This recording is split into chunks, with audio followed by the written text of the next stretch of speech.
मन्त्रालयका सहसचिवहरू अनि विभागीय प्रमुखज्यू, कार्यक्रममा उपस्थित हुनुभएका विशिष्ट महानुभावहरू, अर्थ सञ्चार तथा सूचना प्रविधि मन्त्रालयका अन्य मित्रहरू, विभिन्न सञ्चार माध्यमबाट प्रतिनिधित्व गर्ने पत्रकार मित्रहरू, यस कार्यक्रममा उपस्थित हुनुभएका अन्य महानुभावहरूलाई हार्दिक पुनः नमस्कार छ। नेपाल सरकार मन्त्री परिषदका निर्णयहरू विधिवत रूपमा सार्वजनिक गर्न नेपाल सरकारका प्रवक्ता एवं माननीय अर्थ सञ्चार तथा सूचना प्रविधि मन्त्री डाक्टर युवराज खतिवडाज्यूलाई सादर अनुरोध गर्दछु।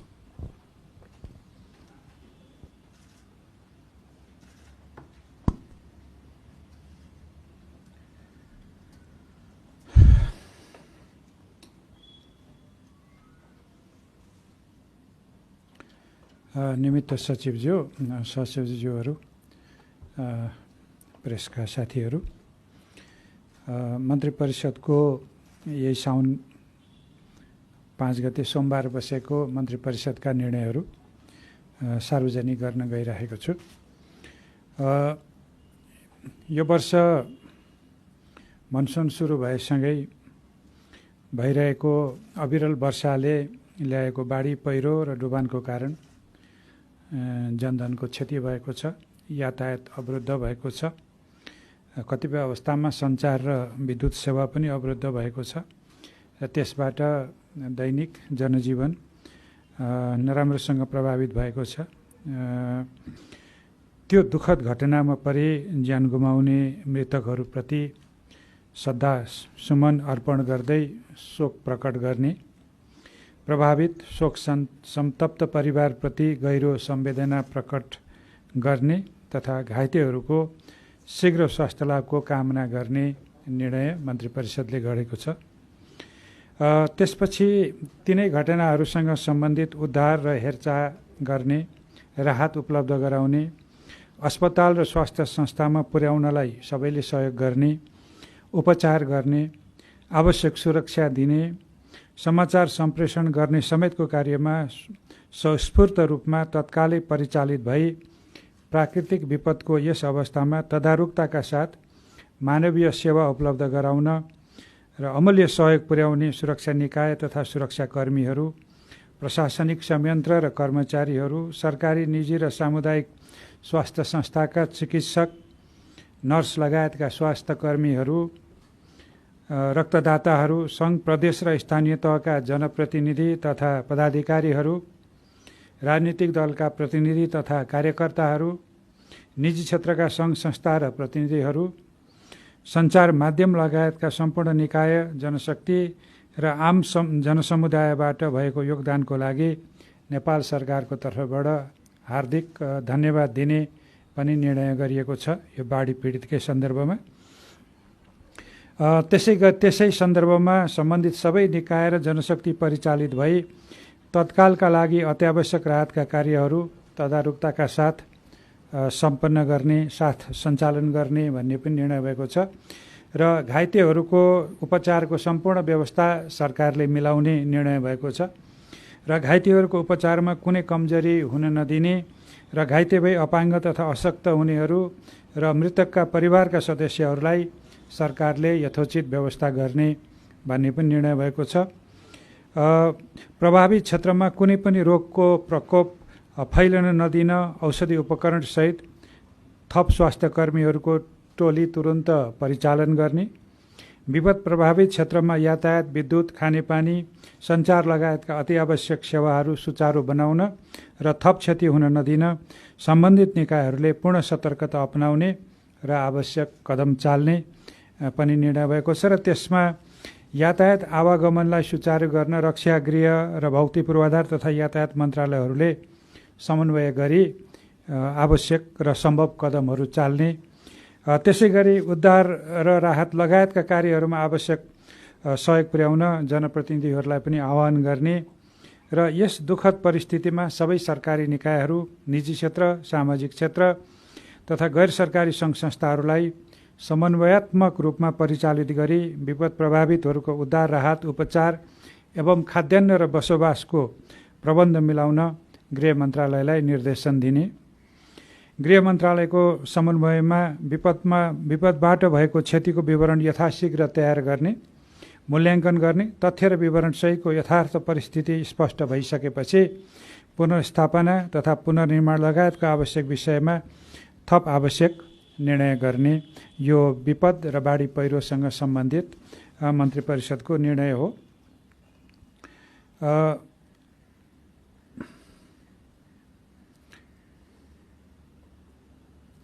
त्यसपछि म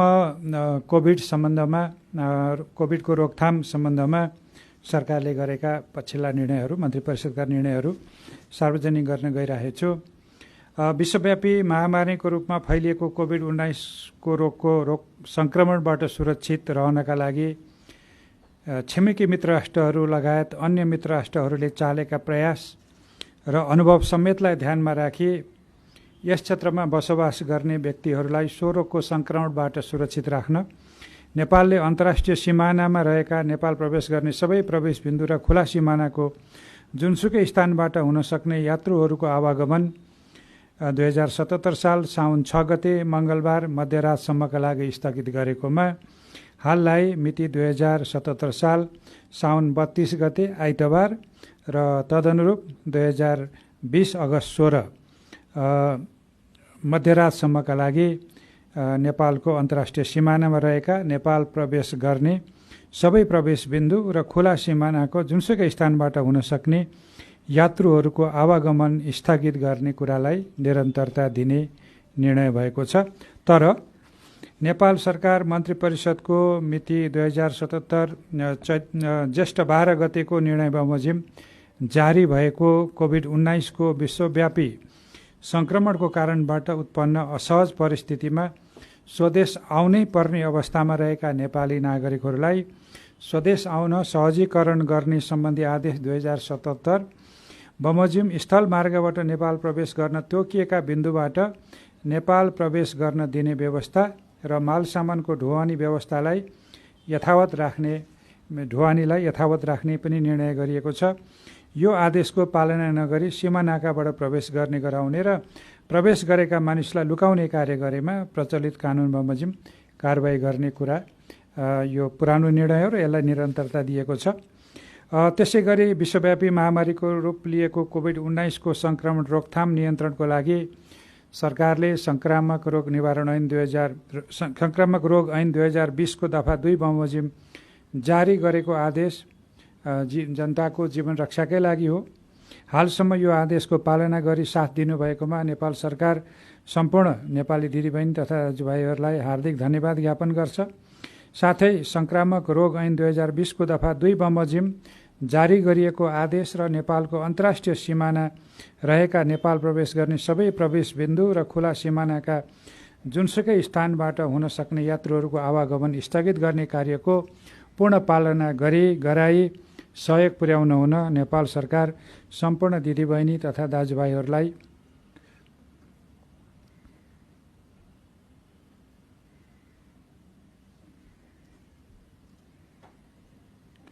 हार्दिक आग्रह गर्दछ।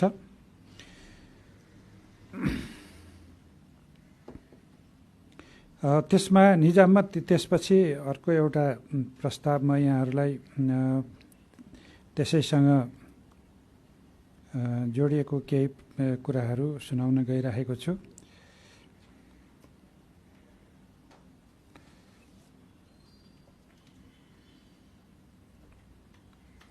जनस्वास्थ्य तथा सुरक्षा मापदण्ड पालना गर्ने र संस्कृति पर्यटन तथा नागरिक उड्डयन मन्त्रालयले तोकेका मापदण्ड बमोजिम हुने गरी देहायका सेवा तथा कार्यहरू मिति 2077 साउन 15 गतेदेखि सञ्चालन गर्ने।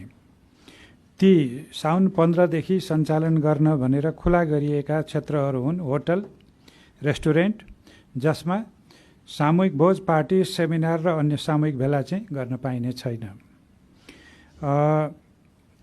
अनि खोलिएको पर्यटनसँग सम्बन्धित अर्को चाहिँ ट्रेकिङ, ट्राभल, पर्वतारोहण लगायतको पर्यटन व्यवसाय। यसमा खास गरी ट्राभल ट्रेकिङका एजेन्सीहरू खोल्न सक्छन्, बुकिङहरू सुरु हुन सक्छ र आउँदो हिउँदे सिजनको पर्यटन व्यवसायलाई ध्यानमा राखेर अहिलेदेखि नै कोभिडको जोखिम कम हुनासाथ यी क्षेत्रहरू सबै खुल्दै जाने सन्दर्भमा तयारी स्वरूप यस्ता सामान्य सेवा दिने कार्यालयहरू खोल्दै जाने निर्णय भएको छ। त्यसै गरी जनस्वास्थ्य तथा सुरक्षा मापदण्ड पालना गर्ने गरी देहायका सेवा तथा कार्यहरू मिति 2077 भदौ 1 गतेदेखि देहाय बमोजिम सञ्चालन गर्ने। मैले दुईवटा भन्दैछु, एउटा चाहिँ अघि भने यो चाहिँ भदौ 1 गतेबाट मात्रै लागू हुने गरी त्यसमा चाहिँ भौतिक पूर्वाधार तथा यातायात मन्त्रालयले तोकेको मापदण्ड बमोजिम हुने गरी छोटो, मध्यम र लामो दूरीमा जिल्लाभित्र तथा अन्तर्जिल्ला सञ्चालन हुने निजी तथा सार्वजनिक यात्रुवाहक सवारी साधनहरू त्यो चाहिँ भदौ 1 गतेबाट स्वास्थ्य सुरक्षाको मापदण्ड अपनाएर चलाउन सकिने भयो। संस्कृति, पर्यटन तथा नागरिक उड्डयन मन्त्रालयले तोकेको मापदण्ड बमोजिम हुने गरी सो मन्त्रालयले तोकेको आन्तरिक र अन्तर्राष्ट्रिय व्यावसायिक र अन्य उडानहरू सञ्चालन गर्न सकिने भयो। त्यो पनि भदौ 1 गतेदेखिको विषय रह्यो। त्यसपछि अन्तर्राष्ट्रिय खेलकुदका प्रशिक्षण र प्रारम्भिक चरणका खेलहरू पनि भदौ 1 गतेबाट सुचारू गर्न सकिने भयो र विद्यार्थी भर्ना, शैक्षिक र अन्य परीक्षा सञ्चालन पनि भदौ 1 गतेबाट गर्न पाउने गरी निर्णय भएको छ। त्यसपछि देहायका सेवा र कार्य चाहिँ अर्को सूचनाबाट तोकिएको मितिबाट मात्र सञ्चालन गर्ने भनेर अहिले तिनीहरू खोलिएको छैन। खास गरी शैक्षिक संस्थाहरू, विद्यालय, कलेज, ट्युसन सेन्टर, तालिम केन्द्र, सबै प्रकारका सभा, गोष्ठी, तालिम, सेमिनार, सबै प्रकारका प्रदर्शन, भेला र सम्मेलन, cinema hall, party palace, dance bar लगायतका मनोरञ्जन स्थलहरू, सैलुन, ब्युटी पार्लर, स्पाहरू, स्विमिङ पुल, जिमखाना लगायतका हेल्थ क्लबहरू, समूहमा खेलिने खेलकुद र खेल मैदानमा हुने प्रस्तुतिहरू, सबै प्रकारका धार्मिक तथा सामाजिक स्थलहरू, पुस्तकालय, सङ्ग्रहालय र चिडियाखाना, सबै प्रकारका सेवा र कार्यहरू सञ्चालन गर्दा 2 मिटरको सामाजिक दूरी कायम गर्ने, मास्क प्रयोग गर्ने, पटक पटक साबुन पानीले हात धुने वा सेनिटाइजरको प्रयोग गर्ने लगायतका जनस्वास्थ्यका मापदण्ड र सुरक्षाका मापदण्ड अनिवार्य रूपमा पालना गर्ने गरी तोकिएका खोलिएका कार्य र सेवाहरू सञ्चालन गर्ने। त्यसै गरी व्यवसायीहरूले औषधि र औषधिजन्य सामग्रीहरूको नियमित आपूर्तिको व्यवस्था गर्ने, अभाव देखाई मूल्य वृद्धि गर्ने वा कालोबजारी गर्ने, जमाखोरी गर्ने वा लुकाउने वा आपूर्तिमा अवरोध गर्ने व्यक्तिलाई प्रचलित कानुन बमोजिम नियन्त्रणमा लिने, सामग्री जफत गरी रोगको रोकथाम र उपचारको कार्यमा उपयोग गर्ने। संक्रामक रोग ऐन 2020 को दफा 2 को उपदफा 2 बमोजिम जारी यस आदेशको कार्यान्वयन गर्नको लागि आवश्यक व्यवस्था मिलाउन नेपाल राज्यका सबै प्रमुख जिल्ला अधिकारीलाई मुकरर गर्ने र सो कार्य गर्दा आवश्यकता अनुसार स्थानीय प्रशासन ऐन 2028 को समेत प्रयोग गर्ने र यो संक्रामक रोग ऐन 2020 अन्तर्गत जारी भएको आदेशको अपहेलना गर्ने वा काममा बाधा पुर्याउने व्यक्तिलाई सोही ऐन बमोजिम सजाय हुने व्यवस्था सम्झाइएको छ र उपयुक्त सेवा तथा कार्य सञ्चालन गर्दा सम्बन्धित मन्त्रालयले जनस्वास्थ्य र सुरक्षा मापदण्डको आधारमा आफ्नो कार्यक्षेत्र पर्ने विषयहरूको सम्बन्धमा आवश्यक प्रोटोकल जारी गर्नुपर्नेछ। परिस्थितिको समीक्षा एवं संक्रमणको जोखिम विश्लेषणको आधारमा उल्लेखित व्यवस्थामा आवश्यकता अनुसार हेरफेर र थपघट गर्न सकिनेछ। यो भनेको चाहिँ काहीँ संक्रमणको जोखिम बढ्यो, समुदायमा संक्रमण हुने डर भयो, काहीँ चाहिँ केसेसहरू चाहिँ धेरै देखियो भने ती स्थानहरूमा फेरि हामीले कुनै पनि प्रकारको निषेधित क्षेत्र भनेर घोषित गर्न सकिन्छ र अहिले चाहिँ त्यो कुरालाई उपयुक्त समयमा गर्नुपर्दाखेरि गर्ने भनेर भनिएको छ र यो चाहिँ अहिले कोभिडसँग सम्बन्धित मन्त्री परिषदको निर्णय हो। अब म केही मन्त्रालयगत प्रस्ताव र त्यसमा भएका निर्णयहरू यहाँहरूलाई जानकारी गराउन गइरहेको छु। म उद्योग वाणिज्य तथा आपूर्ति मन्त्रालयको प्रस्तावमा मन्त्री परिषदबाट भएको एउटा औद्योगिक व्यवसाय ऐनको अनुसूचीमा भएको संशोधन सम्बन्धी जानकारी गराउन चाहन्छु। त्यसको औद्योगिक व्यवसाय ऐनको अनुसूची 6 मा चाहिँ भएका तोकिएका उद्योग व्यवसाय सेवा व्यवसायहरूमा केही थप्ने भनिएको छ, जसमा जलयात्रा क्रुजलाई पनि थपिएको छ, जलक्रीडा हामी वाटर इन्टरटेन भन्छौँ त्यो पनि थपिएको छ, डुङ्गा सैर, बोटिङ ती सबै पनि यस्तो सेवा गराउनेहरू पनि त्यो सूचीमा चाहिँ थपिएका छन्। र त्यसै गरी अनुसूची 8 मा चाहिँ खास गरी सेवा उद्योगसँग सम्बन्धित विषयमा लगानी कम्पनीहरू, इन्भेस्टमेन्ट कम्पनीहरू पनि थप्ने, उनीहरू पनि सेवा व्यवसायमा पर्छन् भन्ने निर्णय भएको छ। त्यसै गरी उद्योग वाणिज्य र आपूर्ति मन्त्रालयकै प्रस्तावमा केही वस्तुहरूको गुणस्तर निर्धारण अनिवार्य गर्ने, त्यो निर्धारण नगरी बिक्री वितरण गर्न नपाइने व्यवस्था त्यो चाहिँ गरेको छ। त्यसमा 3टा वस्तु छन्।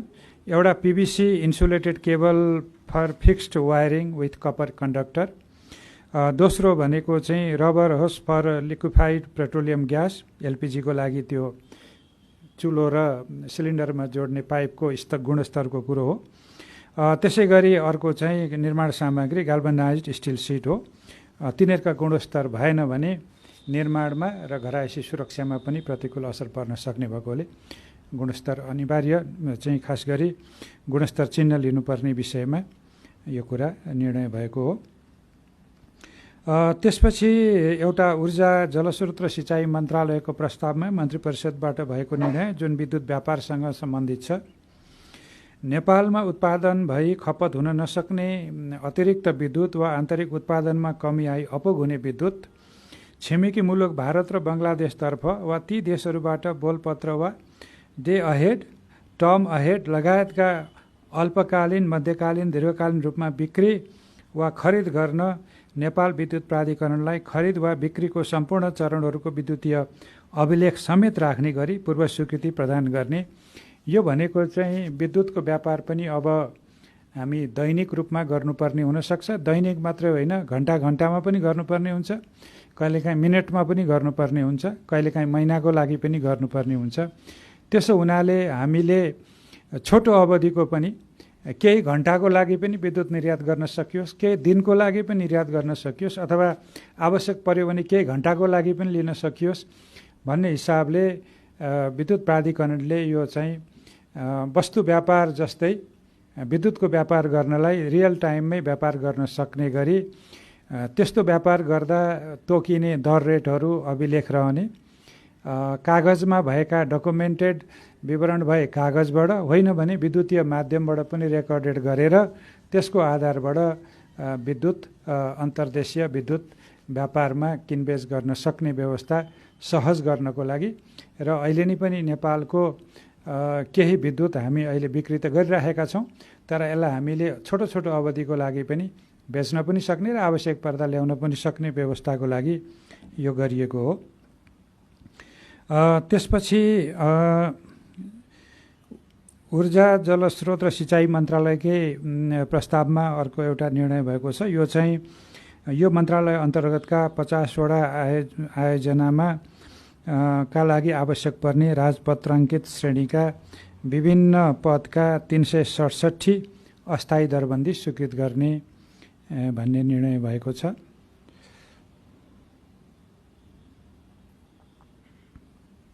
त्यसपछि कानुन, न्याय र संसदीय मामला मन्त्रालयको प्रस्तावमा प्रशासकीय अदालतको अध्यक्षमा डेलीराज घिमिरे जो सेवानिवृत्त सचिव हुनुहुन्छ र सदस्यमा रीता मैनाली र कृष्ण प्रसाद पौडेललाई नियुक्ति गर्ने निर्णय भएको छ। र प्रशासकीय अदालतमा नियुक्ति हुने उच्च अदालत पोखराका रजिस्ट्रार कृष्ण प्रसाद पौडेलले आफ्नो पदबाट दिनुभएको राजीनामा पनि स्वीकृत गर्ने निर्णय भएको छ। कृषि तथा पशुपक्षी विकास मन्त्रालयको प्रस्तावमा कृषि विधेयक तर्जुमा गर्न सैद्धान्तिक स्वीकृति दिने निर्णय भएको छ। खानेपानी मन्त्रालय अन्तर्गत पनि विभिन्न आयोजनाहरूका लागि राजपत्राङ्कित श्रेणीका विभिन्न पदमा 223वटा अस्थायी दरबन्दी स्वीकृत गर्ने निर्णय भएको छ।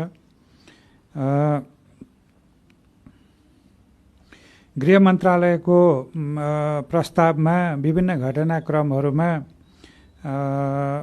निधन हुनुभएका प्रहरी निरीक्षक अमिर कुमार दाहाल, राजेश शाह र आनन्द शाहको आश्रित परिवारलाई राहत क्षतिपूर्ति स्वरूप प्रति मृतक को परिवारलाई 10 लाख रुपियाँ उपलब्ध गराउने निर्णय भएको छ।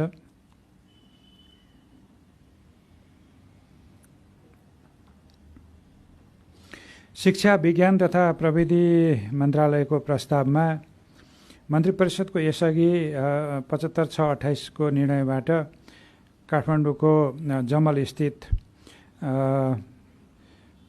7 रोपनी 15 आना जग्गामा नेपाल राष्ट्रिय पुस्तकालयको भवन निर्माण गर्ने स्वीकृति प्रदान गरिएकोमा अर्को निर्णय नभएसम्मको लागि त्यो काम निर्माणको काम नगराउने निर्णय भएको छ। अर्को चाहिँ श्रम रोजगार तथा सामाजिक सुरक्षा मन्त्रालयको प्रस्तावमा श्रम रोजगार तथा सामाजिक सुरक्षा मन्त्रालय अन्तर्गत सञ्चालित विभिन्न कार्यक्रमहरूको लागि आवश्यक पर्ने राजपत्राङ्कित अधिकृत वा सो सरहका 715 अस्थायी दरबन्दी स्वीकृत गर्ने पनि निर्णय भएको छ। त्यही मन्त्रालयको प्रस्तावमा निजामती कर्मचारीहरूको आधिकारिक ट्रेड युनियनको निर्वाचन नेपाल न्याय सेवा कानुनका सचिव श्री कलानिधि पौडेलको प्रमुख निर्वाचन अधिकृत तोकी उहाँ त्यो निर्वाचन गराउने, प्रमुख निर्वाचन अधिकृतको कार्यालयमा रहने विभिन्न 19 जना कर्मचारीहरू व्यवस्था गरी निर्वाचन सम्पन्न नभएसम्मको लागि त्यो दरबन्दी पनि स्वीकृत गर्ने र प्रमुख निर्वाचन अधिकृतको कार्यालय काठमाडौँ स्थापना गर्ने र जिल्लाको हकमा सो सम्बन्धी कार्य जिल्ला सरकारी वकिलको कार्यालयले गर्ने, जिल्ला सरकारी वकिल कार्यालयमा थप जनशक्ति आवश्यक पर्ने भएमा सम्बन्धित निकायसँग समन्वय गरी जिल्ला प्रशासन कार्यालयले व्यवस्था गर्ने निर्णय भएको छ। यो निजामती कर्मचारीको आधिकारिक ट्रेड युनियनको चुनाव गराउने व्यवस्थाको लागि भएको निर्णय हो। संस्कृति पर्यटन तथा नागरिक उड्डयन मन्त्रालयको प्रस्तावमा पर्यटन तथा सांस्कृतिक सम्पदा स्थापना र व्यवस्थापन गर्ने विधेयक तर्जुमाका लागि सैद्धान्तिक स्वीकृति दिने र त्यही मन्त्रालयको अर्को प्रस्तावमा पर्यटन पूर्वाधार निर्माण र पर्यटकीय उपज विकास साझेदारी आयोजना कार्यविधि पनि स्वीकृत गर्ने निर्णय भएको छ। स्वास्थ्य तथा जनसङ्ख्या मन्त्रालयको प्रस्ताव चाहिँ मोरङ जिल्ला स्थित मङ्गलबारे अस्पताललाई प्रदेश नम्बर 1 सरकार अन्तर्गत राखी व्यवस्थापन गर्ने भन्ने पनि निर्णय भएको छ। र म फेरि पनि एकचोटि यो स्वास्थ्य तथा जनसङ्ख्या मन्त्रालयकै प्रस्तावमा सरकारले गरेको निर्णय एकचोटि भन्न चाहन्छु।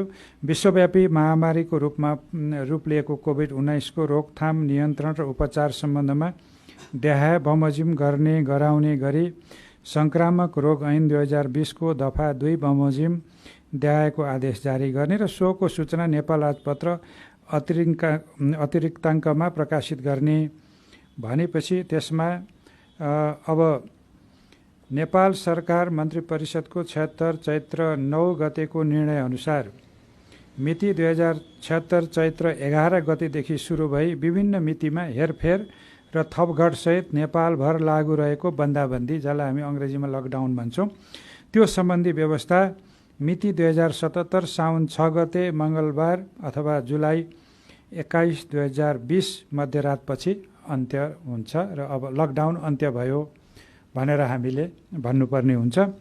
नेपालभर लागू रहेको बन्दाबन्दी वा लकडाउन सम्बन्धी व्यवस्था बाहेक कोभिड-19 को रोकथाम नियन्त्रण र उपचार सम्बन्धमा गरिएका अन्य व्यवस्थाहरू यथावत रहन्छन्। त्यो स्वास्थ्य सुरक्षासँग सम्बन्धित व्यवस्था होलान्, ती अरू सामान्य शान्ति सुरक्षासँग सम्बन्धित विषयहरू होलान्, ती खरिदसँग स्वास्थ्यसँग जोडिएका खरिद सम्बन्धी व्यवस्था होलान्, तथा अरू कुनै व्यवस्थाहरू चाहिँ फेरि त्यो आदेशमा भएका कुराहरू यथावत रहन्छन्।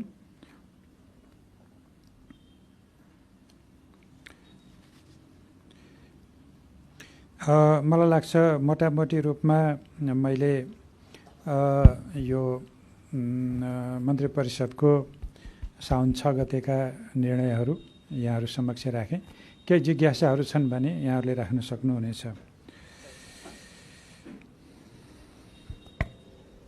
नमस्कार, म नारायण ढुङ्गाना राजशासबाट। अघि मन्त्रीज्यूबाट आयो जो शैक्षिक संस्था कुरा, अनि त्यो एक्जाम पनि चल्ने भनेर अलिक प्रस्ट्याइदिनु होला। यो पठन पाठनको कुरा के छ अलिकति त्यो।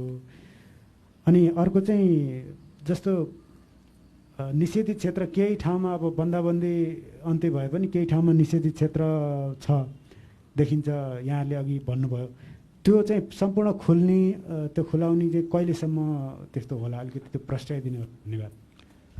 पठन पाठनको सन्दर्भमा अहिले भर्ना र भर्नामा पनि खास गरी सुरक्षित ढङ्गले भर्ना लिने, त्यही विद्यालय अन्तर्गतको भर्ना त सहज हुन्छ। अर्को विद्यालयमा जाने खास गरी कक्षा 10 पछिको विद्यालय फेर्नुपर्ने अवस्थामा फेरि त्यो पनि सुरक्षित ढङ्गले प्रविधिको प्रयोग गरेर त्यस्ता भर्नाहरूको प्रक्रिया अघि बढाउन सक्ने, परीक्षाहरूको नतिजाहरू निकाल्न सक्ने यो व्यवस्था हुन्छ। र त्यसपछि पठन पाठन कहिले सुरु गर्ने भन्ने विषयमा हामीले अहिले भदौ 1 गतेबाट के खोल्ने भनिया छौँ। त्यसको तात्पर्य के हो भने यी काम भदौ 1 गते नै चाहिँ सुरु हुने रहेनछन् भन्ने चाहिँ बुझ्नु पर्यो। र अब अहिले हामी कोरोनाको जोखिमको मूल्याङ्कन दैनिक रूपमै गरिरहेका छौँ, सङ्क्रमण दैनिक रूपमा लिइरहेका छौँ। त्यो लिइरहँदाखेरि सङ्क्रमण दर अब कुनै दिन दैनिक 700सम्म भएकोमा अहिले 100, 150, 200 भन्दा तल छ र निको हुनेको सङ्ख्या धेरै छ। अहिले खुद सङ्क्रमितको सङ्ख्या त 5,500 मात्रै छ। त्यो सुधार हुँदै गयो र थप सङ्क्रमण देखिएन भने हामी चाहिँ भदौ 1 गतेभन्दा अगाडि नै फेरि मन्त्री परिषदको बैठक बसेर विद्यालय कहिलेबाट सञ्चालन गर्ने भन्नेमा हामी निर्णय गर्छौँ। र अहिले चाहिँ यो अनलाइनकै माध्यमबाट पठन पाठन गर्दा पनि शैक्षिक सत्रको क्रेडिट आवर्स अथवा शैक्षिक घण्टाहरू त्यसलाई जोड्ने विधिबाट गयो भने अनलाइनकै माध्यमबाट गरिने र अरू वैकल्पिक विधिबाट गरिने पढाइहरू पनि शैक्षिक क्यालेन्डरमा जोड्यो भने शैक्षिक सत्र चाहिँ बिग्रँदैन भन्ने हिसाबले पनि कामहरू भइरहेछ। यसमा शिक्षा मन्त्रालयले थप गृह कार्य गरेर सार्वजनिक गर्दैछ यो शिक्षाको हकमा। अब निषेधित कामको कुराहरूको हकमा चाहिँ यो नितान्त अघि मैले भनेको कोरोनाको सङ्क्रमण हामीले जोखिम कति न्यूनीकरण कति छिटो हुँदै जान्छ, समुदायमा जाने कुरालाई हामीले रोक्न सक्यौँ र बाहिरबाट आउनेलाई पूर्ण रूपले निसङ्क्रमित गरेर मात्रै लिएर आउने अथवा परीक्षण गरेर क्वारेन्टाइनमा राखेर आइसोलेसनमा राखेर मात्रै उनीहरूलाई नेपाल लिएर आउने गऱ्यौँ। र खास गरी अहिले तेस्रो मुलुकबाट पनि धेरै नेपालीहरूलाई ल्याउनु पर्ने स्थिति छ। यसमा त हामी अब व्यावसायिक उडानै पनि भदौबाट केही मापदण्ड पुरा गरेर खोल्ने भनिसकेपछि त्यो जोखिमलाई पनि हेरेर अनि चाहिँ यी क्षेत्रहरू पूर्ण रूपमा खुला भए है भन्न सक्ने स्थिति हुन्छ। अहिले साउन महिनाभरि हामी अहिले त्यो जोखिम नलिउँ र भदौ लाग्ने बेलामा फेरि एकचोटि जोखिमको अवस्था हेरेर अनि अब कुनै जोखिम रहेन र जनजीवन सबै सामान्य अवस्थामा फर्कियो भन्न सक्ने अवस्थामा हुन्छ। तर एउटा कुरा म फेरि दोहोऱ्याउँछु, हामी अहिले लकडाउनमा छौँ भन्ने दिन अब भरे राति 12 बजेबाट परेन। यसले यो लकडाउनले हामीलाई धेरै मनोवैज्ञानिक त्रास पनि दियो र अर्को प्रकारले हामीलाई धेरै कुराको लागि बहानाबाजी पनि भयो। यो कुरा चाहिँ अब नहोस्। तर त्यो भनेर हामीलाई स्वास्थ्य सुरक्षाको जोखिम छैन, सङ्क्रमणको जोखिम छैन भन्ने कुरा चाहिँ होइन। त्यो चाहिँ हामीले कायमै राख्नुपर्छ। तर हामी सबैले आफ्ना सचेतनाहरू हामीले जनस्वास्थ्य सम्बन्धी हाम्रा आफ्ना सुरक्षाका उपायहरू त फेरि पनि गर्नु नै पर्छ।